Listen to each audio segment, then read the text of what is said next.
a lot of headlines around Scottie Scheffele, but ultimately it was Xander Schauffele who was able to break through and have his major moment at Valhalla. And what a way to get it done by birdieing the 72nd hole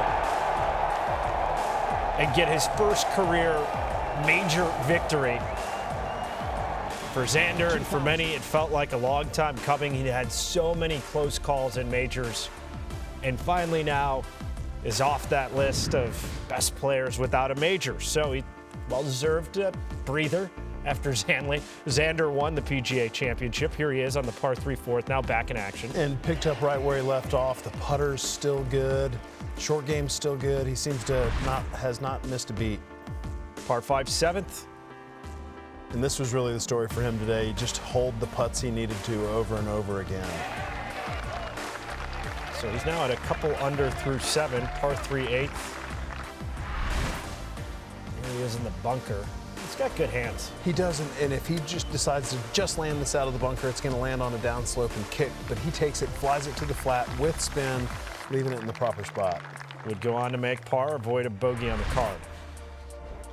As we cross to the backside, par 5 11th, Schauffele. And he just didn't really miss anything today inside 10 feet. The way he is so steady over that ball, his mechanics with the putter are just spectacular. And more from Schauffele. How about this shot on 15? This was incredible. Laid it up to a kind of a tough spot to get to and showed his incredible touch he has with the wedge. These top players right now certainly have everything going. So you look at Schauffele's card. I mean, the putter carried the day. Just 25 putts on the round, bogey-free for that 4 under 68. Here's Xander on what was the best club in his bag today. I putted really well. You know, in the field and putting. Yeah, it felt that way, even with that miss there on 18.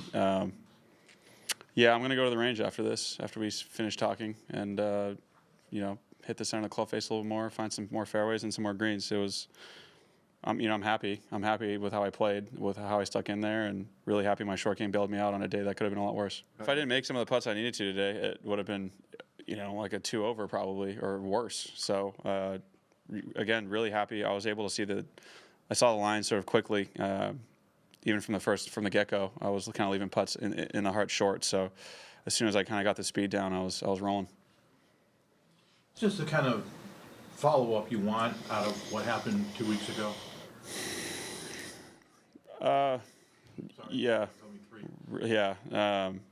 Yeah, it's good. I'm in a good spot. You know, I think Todd told me Scott put it to a foot on 18, so he's at 5. So you just want to be in touch. It's only Thursday, and plenty of golf. I just know I really need to clean up some of that longer stuff.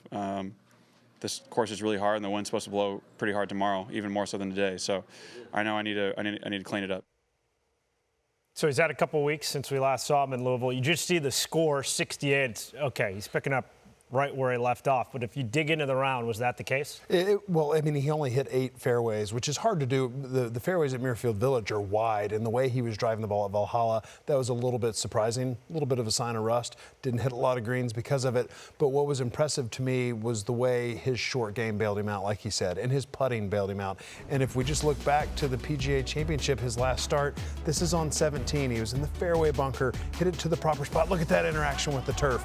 He is so good with the wedge around his around the greens that it just makes life easy when you can do stuff like this under pressure. And now here, he knows he needs to get this up and down to win the PGA Championship. And to have that kind of technique and that kind of control going up a steep face to give himself a chance, which he would ultimately make that putt, that's what won him the PGA. And so we go to today. We just saw this one on 8. This is not that easy of a shot. If you catch it and land it in the wrong spot, it's going to scoot over right into that fringe. But Xander, just knowing he needed to nip it, like the control he continues to show after maybe wanting to show some rust. This was it for me. The par putt on 10, after making about an 8-footer on 9 for par, goes ahead and buries it in there. You see the pace in which that hit the hole? That's confidence. And then again, this pitch shot on 15, coming up the hill, skipping it up. Kind of reminds me of the shot he hit on 18 at the PGA Championship. Just under control, not getting it past the hole and leaving a 4-footer down the hill, leaving it underneath in the uphill par putt. That to me shows that he came in ready to play. Short game and putting is where I think Rust would have the most effect. You can get away with hitting a few bad drives, but to stay bogey free on this golf course, kind of spraying it for him was, I mean, it was incredible. Yeah, and the sustained run that Xander Schauffele has been on his last 6 starts, 5 top 10 finishes. He went runner-up at Wells Fargo, win at the PGA Championship, 4 under 68, day one here at the Memorial.